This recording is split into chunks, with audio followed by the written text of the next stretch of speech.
Hello. Si mientras estás viendo este vídeo mío, la atención se te distrae porque alguien te está hablando, pues tal vez puedas seguir viendo este vídeo, pero la probabilidad de recordar lo que te voy a contar pues va a disminuir. Y a lo mejor tienes que volver a ponerte el vídeo desde el principio. Aunque hay que considerar que la falta de atención a una información no siempre impide su adquisición, me está quedando genial esto, espera que sigo. Ni un fallo en el recuerdo implica que la información no haya sido atendida y almacenada en la memoria. Era la intro del libro, con algún retoquito. Venga, vamos. Memoria sensorial. ¿Cómo se recupera la información almacenada cuando ésta se presenta muy brevemente? Los hallazgos revelan que la información percibida brevemente se almacena inicialmente en un sistema de memoria específico según la modalidad que sea, visual, auditiva. La atención se responsabilizará de seleccionar aquella información relevante de este almacén. Vale. Memoria icónica. Informe total e informe parcial.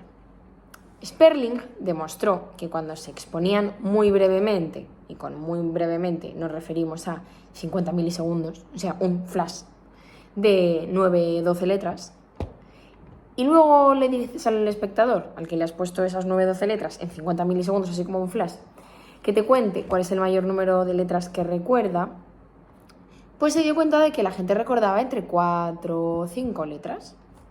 A este procedimiento de recordar la mayor cantidad posible de ítems se le denominó informe total. Los observadores decían que tenían la sensación de que habían visto las 12 letras. Así que Sperling hipotetizó sobre la existencia de una memoria visual temprana que se desvanecía rápidamente. Parece que estoy contando un cuento. Para investigarlo, desarrolló un procedimiento experimental denominado informe parcial.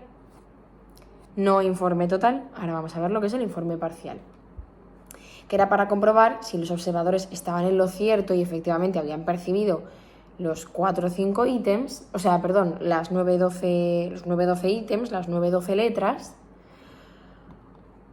o habían percibido más, habían percibido más de lo que luego eran capaces de recordar o no.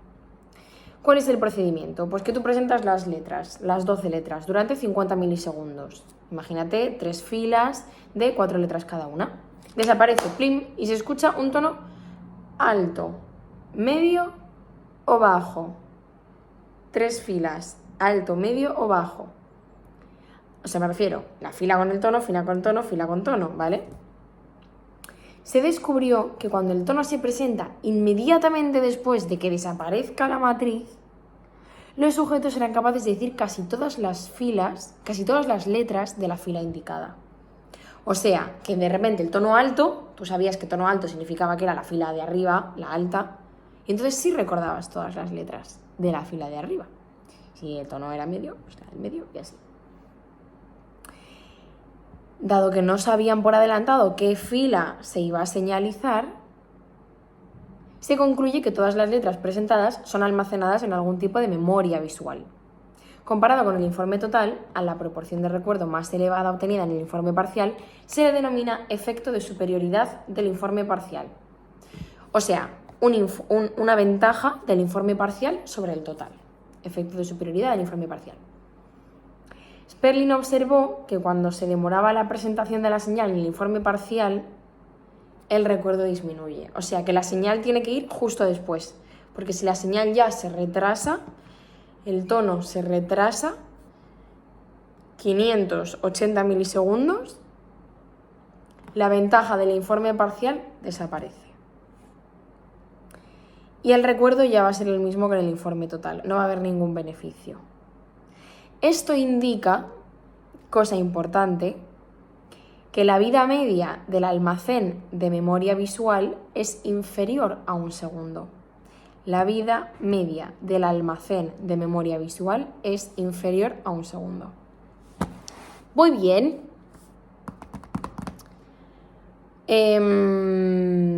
La memoria sensorial entonces pues alcanza más o menos los 800 milisegundos. No llega al segundo. Es lo que se denomina memoria icónica. Una vez aparece la señal, comienza una transferencia selectiva de los ítems, selecciono la primera fila, la segunda, la tercera, hacia un almacén posterior más duradero que posibilita informarlos. Muy bien. Pues ya está, esta memoria sensorial se llama memoria icónica y dura menos de un segundo, unos 800 milisegundos. Vale. La eficacia atencional de las diversas señales. ¿Para qué sirve el informe parcial? Pues el informe parcial sirve para permitirnos conocer cuál es la capacidad de esta memoria icónica y cuál es su tasa de decaimiento, y para comprobar el grado de eficacia de la señal para dirigir la atención hacia la fila a recordar. Si aparece ventaja del informe parcial, es porque la información de la señal está representada en la memoria icónica.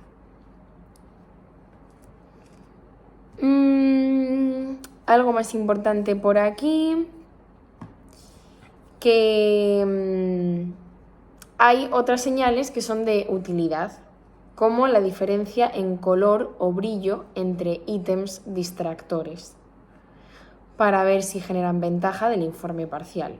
Por ejemplo, un tono alto indica que se deben reportar las letras rojas y un tono bajo las azules, como formas de atar cabos, de hilar ahí.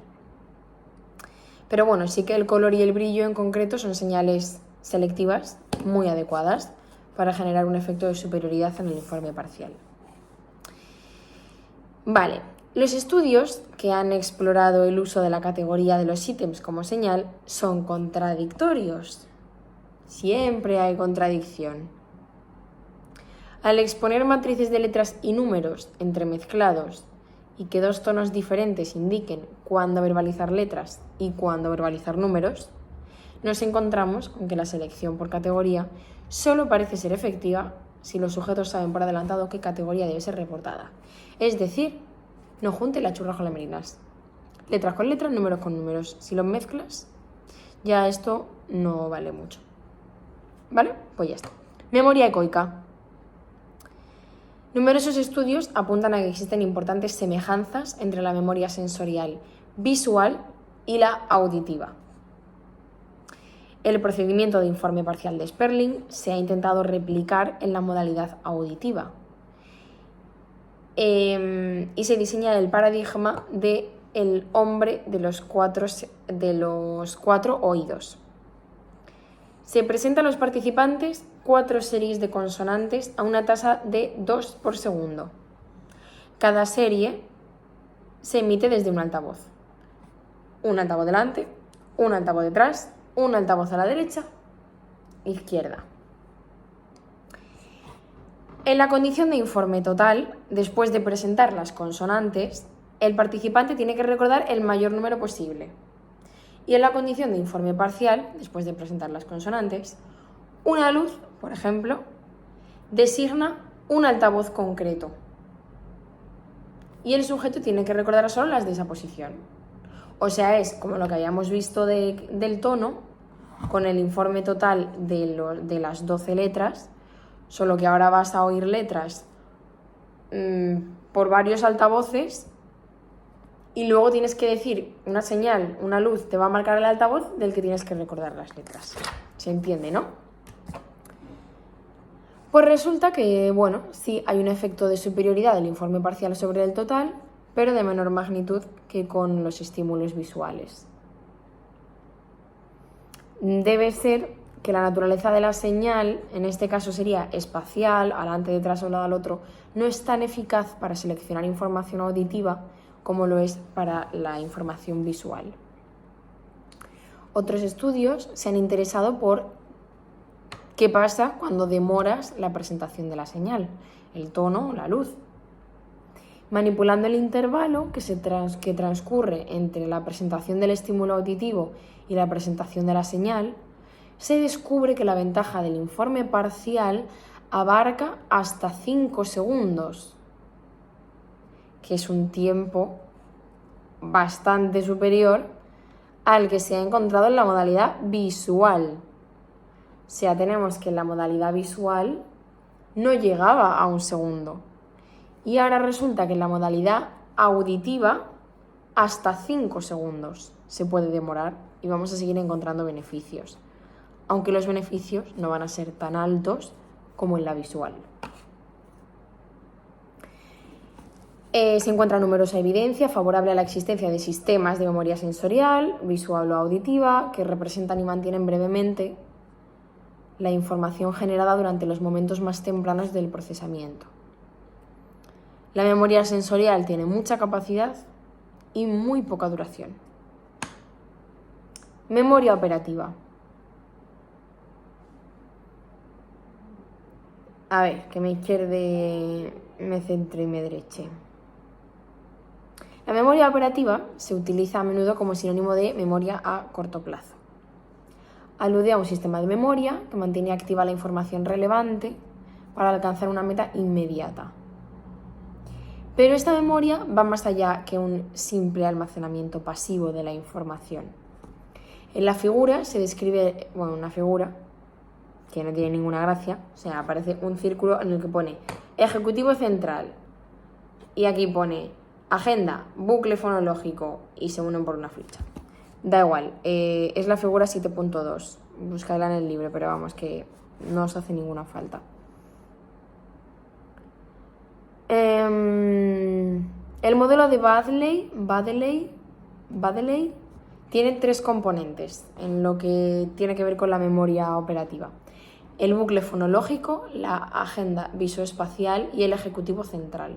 El ejecutivo central es como un control atencional multitasking, un multipropósito, y supervisa y coordina el trabajo de los otros 2 componentes, ¿vale? El ejecutivo central es el coordinador. Luego tenemos el bucle fonológico, que manipula y almacena información fonética, y la agenda visoespacial, que manipula y almacena información visual. Ya está. El bucle fonológico pues representa información que tiene que ver con cómo se escucha, y la agenda visoespacial, como no toda la información se puede representar en un código fonológico, pues la agenda visoespacial es útil para toda la memoria que tenga que ver con la memoria visual, es todo lo que tenga que ver con lo visual. Ahora vamos a ver que están muy unidas. ¿Qué más? En cuanto al bucle fonológico, vamos a usar como un paradigma que se llama de tarea dual para explorar el bucle fonológico. ¿Cómo funciona este bucle? Pues se carga con palabras que tienen que ser recordadas y luego se analiza la capacidad para desempeñar una tarea secundaria. Esta metodología de tarea dual, de carga simultánea, permite explorar si el hecho de tener ocupada la memoria operativa verbal afecta al rendimiento de la tarea secundaria. Si es así, es que comparten recursos atencionales. Este procedimiento de carga simultánea consiste en tener recirculando información en bucle a la vez que se pide ejecutar otra. Estoy leyendo todo en vez de explicar porque estos temas los tengo muy poco controlados, perdón. O sea, hay otros que me sé más porque me los he leído más veces, pero este ya es el 7, quedan 7 y 8 y no los tengo tan controlados y voy leyendo más. Y a medida que lo leo, que no es la primera vez que lo leo, pero voy entendiendo y luego intento poner ejemplos yo y tal, pero a veces no me sale tan espontáneo, así que perdón si es más aburrido, porque joder, te estás limitando a leer ya, pero bueno, luego hago lo mejor que puedo. Entonces, el bucle fonológico no deja de ser, como representa información conforme a cómo se escucha, pues para ver hasta dónde llega el bucle fonológico, digamos que le pones a una persona una tarea que tiene que ver con que esté pensando en palabras, repitiendo palabras, y de forma simultánea te doy otra tarea y miro a ver si el hecho de tener ocupada la memoria operativa verbal afecta al rendimiento de otra tarea o no. Si afecta al rendimiento de otra tarea, probablemente es que comparten recursos. Si mientras tú tienes que estar diciendo palabras, estás fregando platos, pues a lo mejor no comparte tanto recurso y no hay problema. Lo importante aquí es que el procedimiento de carga simultánea consiste en tener recirculando información en bucle a la vez que se pide ejecutar otra tarea. A pesar de que el bucle esté muy cargado, las personas seguimos siendo capaces de operar con la información en tareas secundarias, pero el rendimiento se va a ver afectado. Estoy comiendo los pelos. El bucle constituye solamente una parte del sistema de memoria operativa. Las conductas complejas probablemente dependan, además, de la puesta en marcha de una estrategia atencional. Mantener información en el bucle, además, requiere de una repetición encubierta, ya sea una repetición mental o una repetición subvocal, que demanda recursos. Con la práctica se puede saber cuánto tiempo es posible mantener este material activo en bucle sin necesidad de repetición, lo que daría lugar a la estrategia de repasar la información de vez en cuando, en lugar de repetirla, sino repasarla, para liberar recursos que se destinen a la tarea secundaria. Sin más, esto, no os rayéis, muy sin más. La agenda visoespacial o memoria operativa visoespacial. De aquí preguntan mucho, suelen preguntar de esto, una cosa del síndrome del lóbulo frontal, que vamos a ver ahora, y que el bucle fonológico se encarga de la información fonética y que la agenda visoespacial información visual, y que el ejecutivo central es el que coordina, y una cosa del lóbulo frontal que vamos a ver ahora en relación con el ejecutivo central. Pero poco más, ¿vale? De esto. Pero bueno, muchos autores, en cuanto a la agenda visoespacial, admiten que los mecanismos utilizados para mantener una representación activa en la memoria visual son los mismos que se utilizan para atender selectivamente a una región espacial. Existe una estrecha correspondencia entre la atención espacial y el procesamiento, de forma que dirigir la atención hacia una región del espacio facilita el procesamiento visual. Obviamente, hacia donde yo mire, se facilita la atención de lo que estoy mirando que de lo que no estoy mirando. Una atención encubierta es más difícil de sostener. Y obviamente hay una correspondencia muy estrecha entre lo que miro y lo que atiendo, ¿no? Está claro.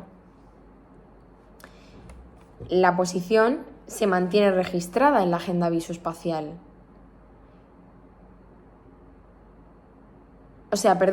Si yo estoy atendiendo un estímulo en una posición, dicha posición se mantiene registrada en la agenda visoespacial. Cualquier respuesta posterior ante un nuevo estímulo que aparezca en dicha posición será más rápida que si aparece en otra posición. Si yo tengo dos móviles, uno aquí y otro aquí, y estoy mirando aquí porque estoy grabando, y se me ilumina la pantallita porque me llega un mensaje de WhatsApp y me aparece ahí el mensajito por arriba, voy a verlo antes que si se me ilumina el móvil que esté aquí, que me puede llamar la atención y puedo mirar, pero me llamará la atención antes a lo que estoy mirando, ¿no? Pues esto es lo que está diciendo, ni más ni más menos.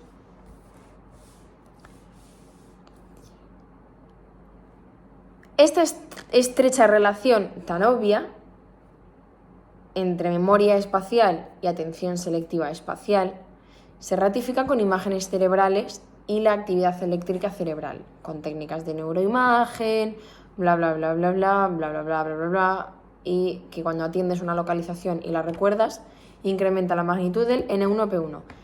Da igual. N1P1, atención selectiva, espacial y visual. O sea, lo que yo estoy mirando y lo que estoy atendiendo, si aparece un estímulo aquí, lo voy a detectar antes que si aparece aquí. Y además te lo demuestro porque hay una magnitud en el NP1, en el N1P1. Ya está, no tiene más. El ejecutivo central. El ejecutivo central de la memoria operativa es parte responsable de seleccionar y mantener las estrategias de actuación ante una tarea. Ok. Es decir, control cognitivo.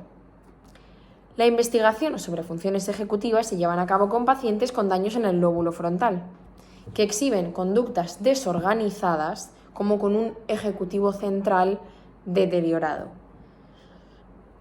Las personas sanas a veces tienen un control cognitivo escaso, sobre todo cuando el componente ejecutivo de la memoria operativa se está utilizando para, además, una tarea secundaria.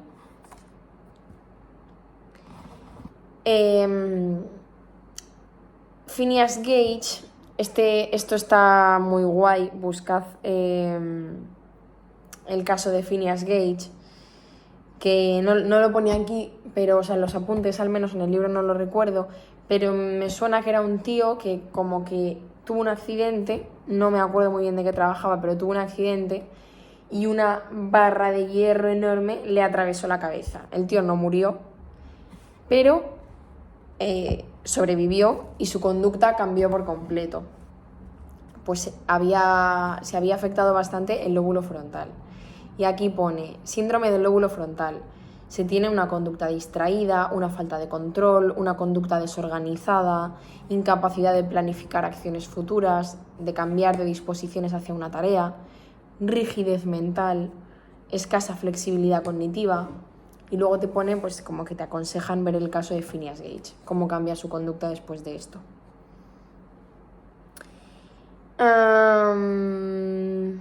Bueno, otro de los experimentos que se hace para ver cómo se ejecutan dos tareas a la vez y qué pasa es que, por ejemplo, durante una tarea cotidiana, mientras tú estás haciendo una tarea cotidiana, imagínate, pues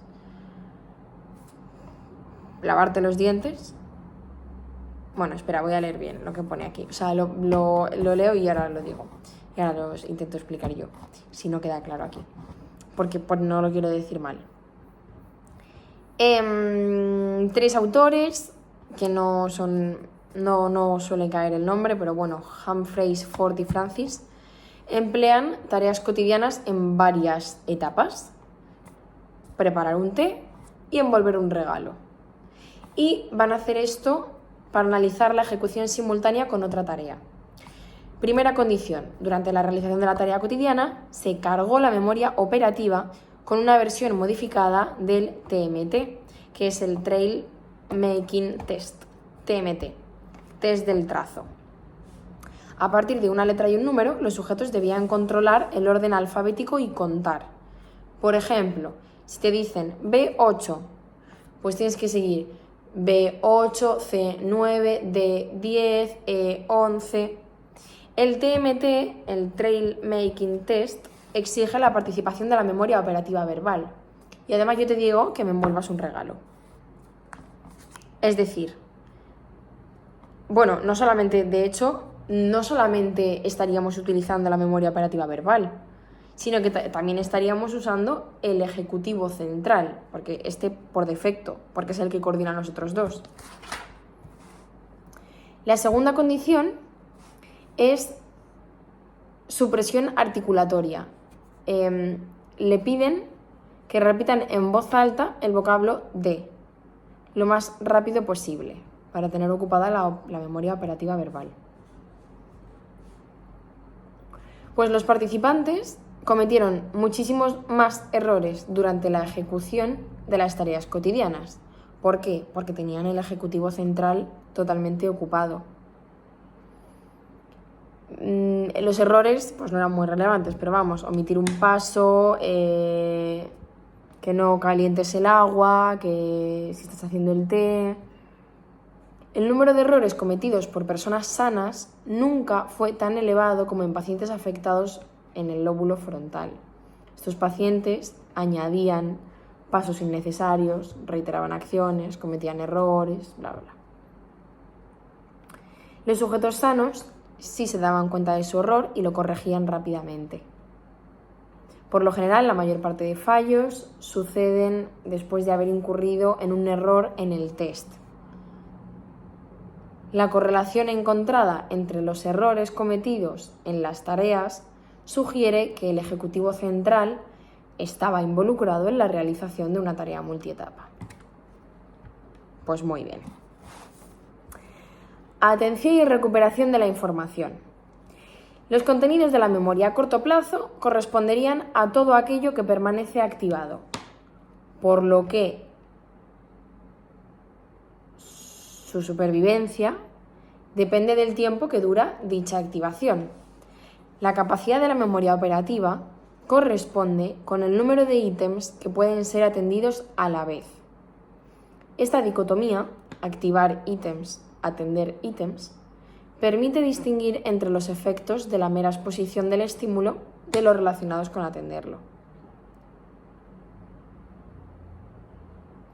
No tiene más. Cowan dice que una nueva característica física de un estímulo dirige nuestro foco atencional hacia otra zona diferente del sistema de memoria activado. O sea, vale. Ahora viene una cosa que está guay y que es muy sencilla y cae bastante y es muy fácil. Atención y consolidación en la memoria. Leo. Los procesos cognitivos responsables de consolidar en la memoria la información del ambiente operan muy rápidamente. Se completa durante el primer segundo tras la presentación estimular. O sea, en un segundo se consolida en la memoria la información. A través del procedimiento PRSV, que es procedimiento presentación rápida de series visuales, se presentan ítems que pueden ser letras, palabras, dibujos, uno después del otro y en la misma posición, en una tasa rápida de unos 10 ítems por segundo. El hecho de que las personas sean capaces de leer frases completas mostrando tan brevemente palabra tras palabra sugiere que una presentación de unos 100 milisegundos es suficiente para identificar cada una de ellas, y lo mismo ocurre con los dibujos. Parpadeo atencional. En la PRSV, presentación rápida serial de series visuales, presentación rápida de series visuales, PRSV, se pide a los participantes que detecten o identifiquen un target en una presentación. Si se emplean dos targets que aparecen en la misma serie, los observadores fallan en detectar el segundo target cuando aparece dentro de un intervalo de 0,5 segundos, una vez expuesto el primero. Esto cae. Fallan en detectar el segundo target cuando aparece dentro de un intervalo de 0,5 segundos, una vez expuesto el primero. Si yo pido que detectes un target en una presentación. En estos experimentos se presentan dos targets. Ahora pongo un ejemplo. Target 1, target 2. Dispuestos entre distractores. El intervalo temporal que se necesita para procesar los targets, que es la demora entre targets, se describe mediante posiciones. Es decir, imagínate que yo te digo, el target que tú tienes que atender es la R y la X. La R y la X es lo importante. Cuando veas la R o cuando veas la X, le das al botón. Y te pongo una diapositiva.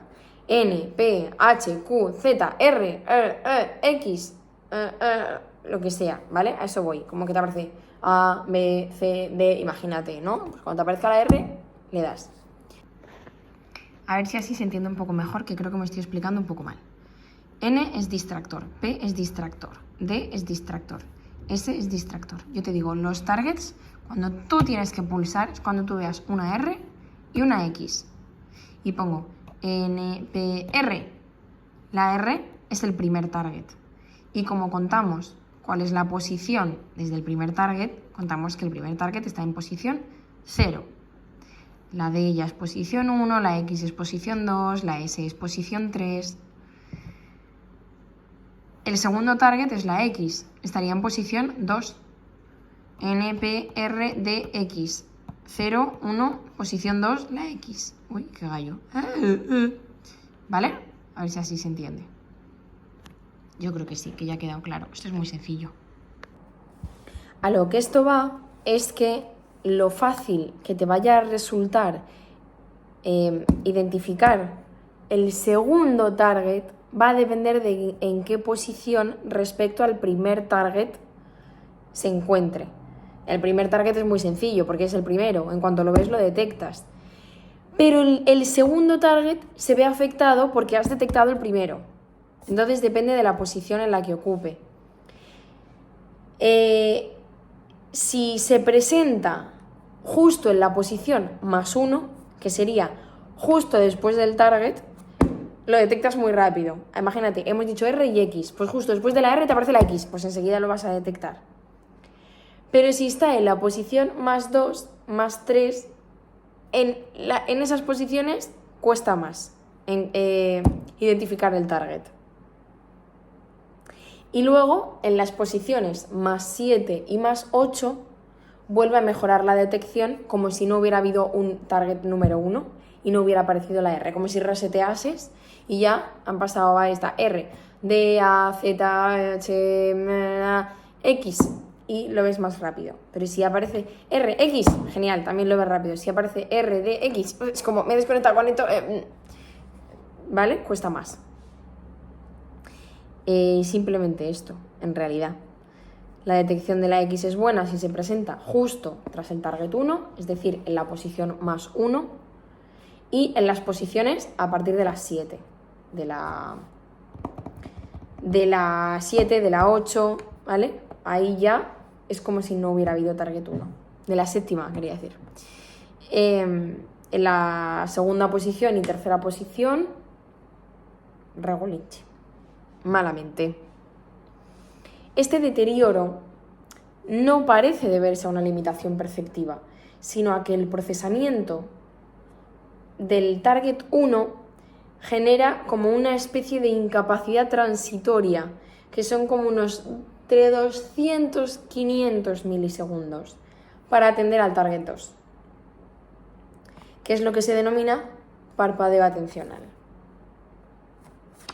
Y ya está. Eso es lo que decía, que era fácil. Esto suele caer bastante, lo de la posición, y es sencillo a mi parecer. El modelo de los estadios. El parpadeo atencional es un fenómeno robusto. Los modelos explicativos son consistentes con la selección tardía, es decir, la información sucede en momentos tardíos del procesamiento después de que los estímulos de la serie hayan sido identificados y categorizados. Vemos ahora el modelo de parpadeo atencional de Chun y Potter. Te habla de 2 estadios. El primer estadio es todos los ítems presentados en una secuencia PRSV, que es la presentación rápida de series visuales, bueno, eso me queda, son identificados. Todos los ítems son identificados y categorizados en una memoria temporal. Es un proceso muy rápido. Es una memoria muy frágil, que decae muy rápido, ¿vale? Y el proceso es muy rápido. Y el segundo estadio es un procesamiento que consolida los ítems relevantes en un almacén más estable, como un cuello de botella. Solo los ítems relevantes, en este caso será la X y la R, el target 1 y el target 2, son seleccionados para consolidarse en un trazo estable de memoria que permita su identificación. Si un ítem previo, el primer target, se ha seleccionado y está siendo procesado en el segundo estadio, el acceso a un nuevo ítem, que es el segundo target, tiene que esperar. En esta espera, la representación del segundo target es susceptible de decaer y ser sobrescrito por nueva información, que explicaría esto la presencia del parpadeo atencional. Bueno, pues es otra explicación, ¿no? ¿Cuál es el beneficio de la posición +1? Se llama este punto. Pues el proceso de selección del segundo estadio puede contemplarse como una puerta atencional que se abre rápidamente cuando se detecta el primer target, pero cuyo cierre precisa 150-200 milisegundos. Dado que la puerta está abierta más tiempo que el de exposición del target, porque yo el target te lo pongo en la diapositiva, pero te lo pongo 100 milisegundos, y mi puerta atencional está abierta 200 milisegundos. Si el siguiente target está en la posición +1, se me cuela también por la puerta. ¿Se entiende? Bueno, pues ya está. Es lo que acabo de decir. La detección del target 2 no se vería afectado si está en la posición +1. Sin embargo, si le sigue un distractor, pues el segundo target llega cuando mi puerta atencional se ha cerrado. Y la mejora progresiva en la detección del segundo target será conforme aumenten las posiciones, porque podré volver a abrir mi puerta atencional, no se acaba de cerrar. En conclusión, el fenómeno del parpadeo atencional refleja la limitación que se produce cuando la información debe consolidarse en una representación estable de la memoria operativa. Se puede explicar por la presencia de un cuello de botella también, como ningún ítem nuevo se puede consolidar mientras lo esté haciendo un ítem previo. Con ERP, con potenciales evocados, pues N1 y P1 reflejan procesos sensoriales, N400, análisis semántico, P3, operaciones de consolidación en la memoria operativa. Vale, muy bien. Solo el componente P3 se ve afectado por el parpadeo atencional.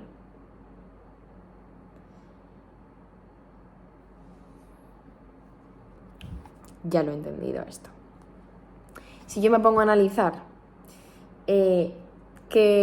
cómo cambia la magnitud, cómo varía la magnitud del N1 y P1, que es el proceso sensorial, que yo estoy viendo en la diapositiva, el N400, que es el análisis semántico, yo veo una R, veo una Q, veo una J, sé que es una J, y del P3, que es la consolidación en la memoria operativa, me doy cuenta de que el hecho que yo mueva el segundo target de sitio, lo ponga en la posición +1, +2, +3, +4, solo afecta al componente P3. Es el único que se ve afectado del parpadeo atencional. Los demás, el análisis sensorial y semántico del segundo target, proceden igual. 5.2. Ceguera para el cambio. Muy cortito es esto. La ceguera para el cambio o fallo para detectar modificaciones del ambiente visual es un fenómeno por el cual el observador no detecta una diferencia entre dos imágenes, ya que entre ambas se ha presentado un evento visual alternativo o una máscara que interrumpe el procesamiento de la primera imagen. Es decir, imagínate que yo te pongo una imagen de esta botella y te hago chiut y aparece esta botella otra vez y te digo, ¿no has visto cuál era la diferencia entre la primera y la segunda? Mira, ¿no ves cuál es la diferencia? Mira, ¿por qué no estás viendo la diferencia entre las dos botellas, las dos imágenes? Bueno, en este caso porque no hay ninguna, ¿vale? Pero imaginemos que le falta este dibujito, como un truco de magia. Yo pongo esto con dibujo.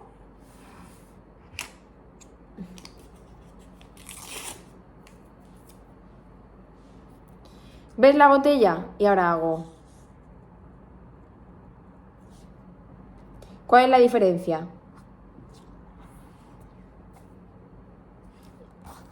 El papelito, ¿no? A ver, pues estoy poniendo un ejemplo que es un ñordo de ejemplo. Pero bueno, la cosa es que la modificación, imagínate que te estoy poniendo dos imágenes iguales a las que les cambio un micro detalle. Pues si yo te pongo una y seguidamente la otra, si el detalle falta, lo ves la diferencia, rápido. Pero si te hago así y te pongo ahí esa máscara en medio, pues te enmascaro la diferencia. Cuando ya te ponga la segunda imagen, no tienes tan de referencia a la primera imagen. ¿Se entiende? Yo creo que sí. La detección del cambio solo será posible si el elemento cambiante estaba dentro del foco atencional en el momento de pasar de una a otra imagen. Si las dos imágenes van seguidas, yo hago plin, una imagen, plin, otra imagen, y veo la imagen una detrás de la otra, voy a ver cuál es el detalle que cambia. Como encuentras la diferencia, pues lo voy a ver muy rápido, o sea, llama la atención. Pero si te enmascaro y pasa ahí un túpido velo, pues no lo vas a ver, ya está. Técnica del parpadeo, flicker. Para estudiar la detección del cambio se emplea la técnica del parpadeo, no confundir con el parpadeo atencional. Está de parpadeos la cosa en este tema. Donde se presentan sucesivamente dos versiones de una misma escena visual, que contienen una diferencia. Ambas escenas se presentan brevemente, 200 milisegundos, o un flash. Y entre ellas se dispone un campo blanco, una máscara. Bueno, yo he hecho así, pues imagínate que es un campo blanco, que mi mano es blanca. La secuencia de presentación de las imágenes se repite reiteradamente, por eso se llama parpadeo. Te pongo una máscara, otra máscara, una máscara, otra máscara, una, ¿vale? Hasta que los sujetos detecten el cambio. Pues raramente se detecta el cambio durante la primera vez que te ponga esta presentación. De hecho, a veces estás 10 minutos, según pone aquí, hasta que encuentres el cambio. Si el objeto forma parte del centro de interés de la escena, pues lo vas a detectar más rápidamente. La detección del cambio es más fácil si justo el objeto que estás atendiendo es el que se ve alterado. Simons y Levin describen la ceguera para el cambio demostrándolo con un experimento. Vale, un experimento que ya está. Que bueno, el experimento es como que yo estoy hablando con una persona, o sea, el experimento son dos personas que están hablando y de repente pasa otra en medio y tu interlocutor cambia y no te das ni cuenta porque ha pasado una en medio. Pues muy bien, pues ya está. Pues este es el experimento. Punto 6. Revisando el modelo de cuello de botella. El cuello de botella durante la consolidación de la información. El proceso que asegura el almacenamiento y recuperación inmediata de una información se denomina consolidación a corto plazo y puede verse afectado por el cuello, ¿lo he dicho bien? Vale. Sábado por la tarde, es que no es plan este. Empiezo.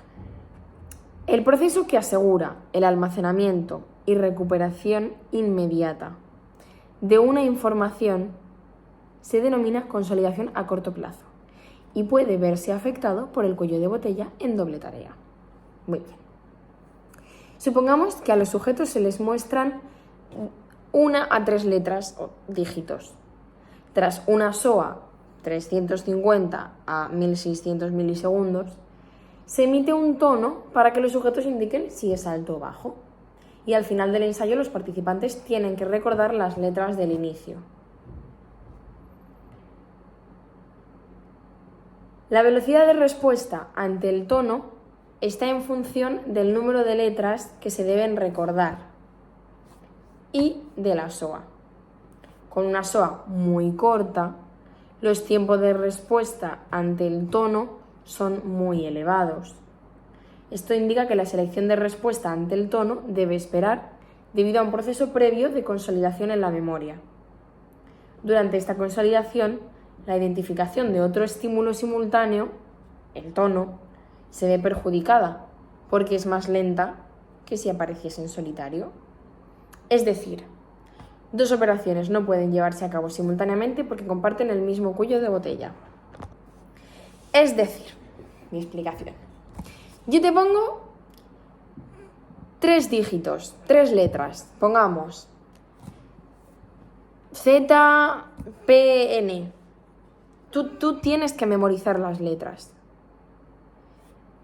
Y a los 350 milisegundos pongo un tono. Y me tienes que decir si el tono es medio, bajo o alto. Si según te pongo las letras, a los 350 milisegundos te pongo el tono y me tienes que contestar si es alto o bajo, te va a costar más porque estás memorizando las letras. Estás ahí como y el tono pi, tu R alto, ¿sabes? Colapsas. porque están compartiendo el mismo cuello de botella.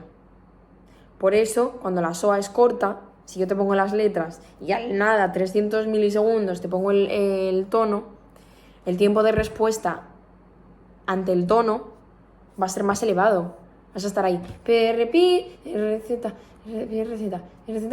alto. Vas a tardar más en contestar al tono. Por eso dice la selección de respuesta ante el tono tiene que esperar. Antes de que piense, espérate, el tono es alto, bajo, medio, espera, porque es que estoy pensando en las letras que tengo que memorizar, que luego me las van a preguntar. Y ya está. Por eso dice, 2 operaciones no pueden llevarse a cabo simultáneamente porque comparten el mismo cuello de botella. ¿Vale? Ok. El cuello de botella durante la recuperación de la información. Uy, qué mal lo he dicho para ser un título. El cuello de botella durante la recuperación de la información. Recuperar la información desde la memoria también parece depender del cuello de botella. Y por supuesto, experimento. ¿Cuál es el experimento? Yo te doy una lista de palabras. Tú te tienes que aprender, memorizar un poco la lista de palabras. Luego yo te voy a decir, te voy a poner otra lista con distractores y targets y tú tienes que ver si el target estaba dentro de tu lista de palabras o no. Si yo te digo vaso, cuchara, tenedor, espejo, no sé qué, no sé cuánto, y ahora te digo, vale, ahora te doy una lista de palabras, identifica el target. Cojín, sofá, espejo, pues espejo, ¿no? Está claro. Vale. Genial mi ejemplo. Ay, señor, qué desastre. Pues las respuestas al primer target, porque a todo esto son 2 targets, o sea, aparece espejo y tenedor, creo que he dicho espejo y tenedor, ¿verdad? Planta, pastilla, mantel, ordenador y más cosas. Y ahora te digo, identifica los 2 targets. Libro, posavasos, ordenador, mesa, pastilla, mochila. ¿Os has identificado? Hay 2 palabras de la segunda lista que había dicho en la primera. Pastilla y otra, creo, que no me acuerdo. Memoria a corto plazo. Pues las respuestas al primer target fueron más rápidas. ¿Ves? Pastilla. Era más rápido. Las respuestas al target 1 son más rápidas cuando ambos targets pertenecían a la lista o cuando no pertenecían a la lista. Pero cuando uno sí formaba parte y otro no, las respuestas ya decaían. Esto se llama efecto de congruencia entre targets. Y aparece además cuando ambos son presentados simultáneamente o con demoras inferiores a 250 milisegundos. Lo de que aparezcan simultáneamente o con demoras mínimas es muy parecido a lo que habíamos visto en el ejemplo de la R y la X, del parpadeo atencional. En el caso del parpadeo atencional decía 150-200 milisegundos. Era lo beneficioso de la posición +1. 150-200. Aquí nos está diciendo inferior a 250. O sea, por aquí van los tiros. No van a ser tan en el examen de preguntar demora 150, 200, 250. Para que te rayes entre los dos, porque son parecidísimos. O sea que 250 es la cifra con la que hay que quedarse. ¿Esto qué indica? Pues la existencia de algún tipo de comunicación cruzada entre targets y no es consistente con la actuación del cuello de botella. Todo esto sugiere que los sujetos comienzan a escrutar en la memoria el segundo target antes de finalizar el escrutado del primero, lo que indicaría que algunos aspectos de la recuperación de la información desde la memoria, pastilla y la otra palabra que repetía, que no me acuerdo cuál era, pueden ocurrir en paralelo. ¿Vale? Muy bien. Aprendizaje implícito. El aprendizaje implícito consiste en la adquisición de conocimientos o destrezas sin que exista una intención manifiesta. Y esto es lo más importante. Una tarea empleada habitualmente es la tarea de tiempo de reacción serial, que se escribe SRTT, tarea de tiempo de reacción serial. El sujeto tiene que presionar un pulsador correspondiente a la posición de aparición de un estímulo. Y se comparan dos condiciones. Una condición aleatoria, donde la posición del estímulo varía aleatoriamente de ensayo a ensayo. Cuando te aparezca la R, le das. Y la R a veces aparece al principio del abecedario, al final es la posición número 25, la posición 2, la posición 10, varía. Y condición de secuencia regular, puede ser predicha, siempre es la tercera letra o siempre va después de la A. Cada vez que aparece la A, luego me aparece el target, luego me aparece la R.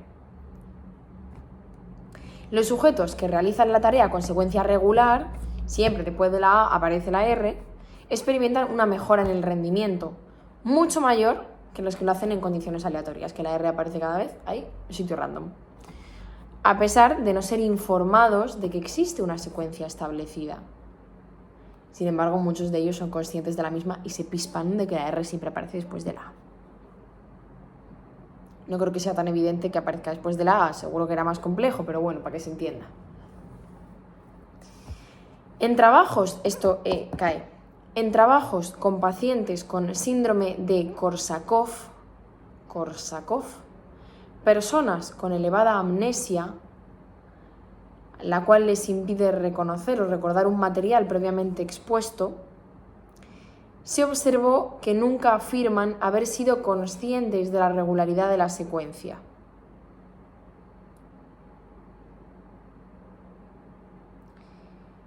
Sin embargo, el progreso en el aprendizaje en la secuencia regular es comparable al del sujeto sano. Es decir, están aprendiendo implícitamente sin ser conscientes de que están aprendiendo.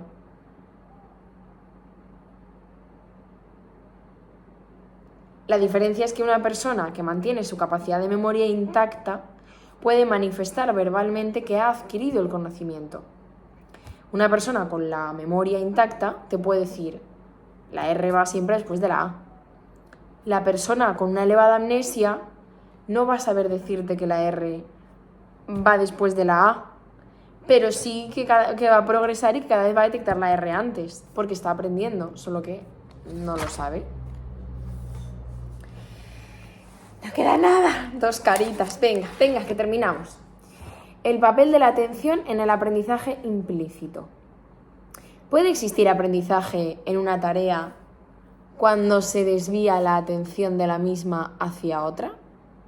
En una tarea dual SRTT, que era tarea de tiempo de reacción serial, en una tarea dual de tiempo de reacción serial, se efectúa una tarea principal junto con otra secundaria distractora. Las secuencias utilizadas son... Es que hay 20.000 experimentos, es increíble. Las secuencias utilizadas son asociaciones regulares únicas, por ejemplo, C siempre sigue a A, va A, C. Asociaciones predictivas complejas, A puede ir después de C cuando va delante de B y por D cuando va detrás de C. Una asociación compleja. Y ambas asociaciones, únicas o complejas. Los hallazgos mostraron que las asociaciones predictivas complejas nunca fueron aprendidas bajo condición de doble tarea, pero la regular sí. El aprendizaje de las secuencias dependía de 2 procesos. Un proceso asociativo automático, que no precisa atención y se limita a establecer un vínculo entre ítems, en este caso encima adyacentes, o un proceso de alto nivel, que requiere atención porque elabora un código jerárquico basado en el agrupamiento de elementos de la secuencia.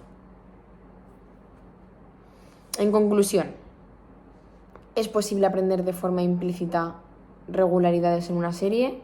Sí, debido al resultado de procesos asociativos automáticos que actúan al margen de la atención. Ya está, era otra forma de decir que sí. Que sí, os había quedado claro, pero más. Venga, punto 8. Y finiquitamos. Atención, destreza y memoria. Procesamiento automático versus controlado. Los procesos automáticos son aquellos que ocurren sin intención voluntaria, sin conocimiento consciente de los mismos y sin interferencia sobre la actividad mental. El proceso automático está dirigido por el estímulo. Automático, dirigido por el estímulo. No es control tuyo. Una vez iniciado no puede detenerse, no puede hacer... No, ya he mirado. No interfiere ni es interferido por otros procesos. El procesamiento controlado es más lento, requiere un esfuerzo mental, que la persona sea consciente. Con el paradigma de búsqueda en memoria, los sujetos tienen que indicar si uno o más targets expuestos previamente aparecen en una presentación visual posterior. Experimento again. A ver, es que lo que viene ahora sin esto no se entiende. Vamos a ver aquí el experimento. Conjunto de memoria, en este caso, lo que te tienes que aprender, la J y la D. El tamaño del conjunto de la memoria, 2. ¿Por qué? Porque hay 2 letras, la J y la D, nada más. El tamaño del marco, 4, porque luego los distractores serán 4. K, M, aquí habría una letra y una G, la B, la G, la K, la J, la B, la H, la M, la K, son 4 distractores. Este es el marco con el target, porque aquí aparece la J, aquí no aparece la J y aquí no aparece la J, ni la D tampoco. Siguiente, tenemos aquí 4, 7, 8, 1. ¿Cuál es el tamaño del conjunto de memoria? 4, porque hay 4 dígitos. ¿Cuál es el tamaño del marco? 2, porque hay nada más que 2 dígitos por marco. K, G, K, 8, T, L. En condición de correspondencia consistente, este de aquí, el conjunto de memoria siempre está formado por números a recordar. Siempre va a ser número aquí. Y los distractores siempre van a ser letras. K, G, K y aquí el target 8, T, L. Los distractores van a ser letras, siempre. Sin embargo, en correspondencia variada, tanto targets como distractores fueron letras. En condición de correspondencia consistente, que es el que eran 4 números y luego siempre eran 2 distractores, que siempre los distractores son letras y a lo mejor aparece la K, la G y luego la K y la 8, este es el que es consistente. Yo diría que es el fácil, para que nos acordemos, como que es fácil, porque si lo que me toca aprender son números y los distractores son letras, pues, y encima son 2 distractores nada más, pues es más sencillo que si lo que me toca aprender son letras y los distractores son letras, y encima son 4, ¿vale? Para que nos acordemos. Pues en correspondencia consistente, el fácil, al sujeto nunca le afectó ni el tamaño del conjunto de memoria a recordar, si son 4 números o son 10 números, ni el número de distractores del marco, lo que sugería que realizaba la detección del target automáticamente. Al final lo único que estabas es distinguiendo de la letra del número. Y en condición de correspondencia variada, el desempeño sí se ve afectado por el tamaño del conjunto de memoria y del marco.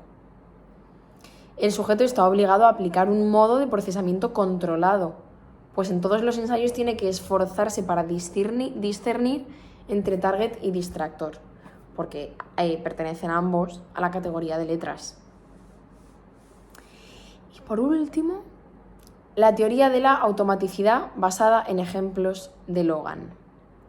¿Qué dice? Pues propone que un ejemplo es un episodio en el que la atención se dirige a una información relevante y esa información se codifica en la memoria. La práctica reiterada consigue que el desempeño sea cada vez más rápido y preciso por el número de ejemplos recopilados, lo que permitiría recuperar fácilmente la información relevante almacenada. Es decir, resumen, la automaticidad se debe a la acumulación progresiva de ejemplos que faciliten la recuperación de la información.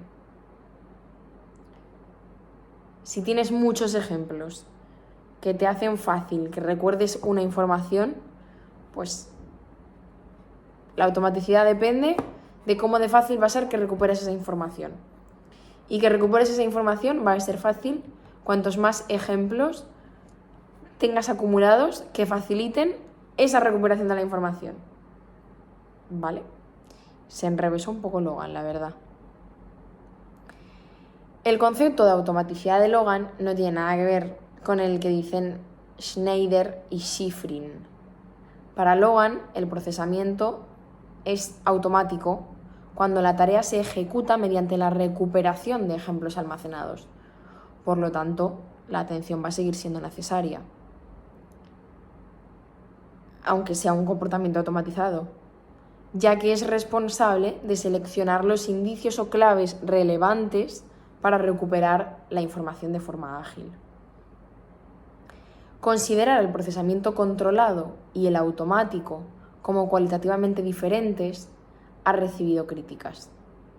En el ámbito de la búsqueda visual, muchos investigadores prefieren hablar de eficiencia de la búsqueda en lugar de suponer que algunos targets pueden ser localizados automáticamente.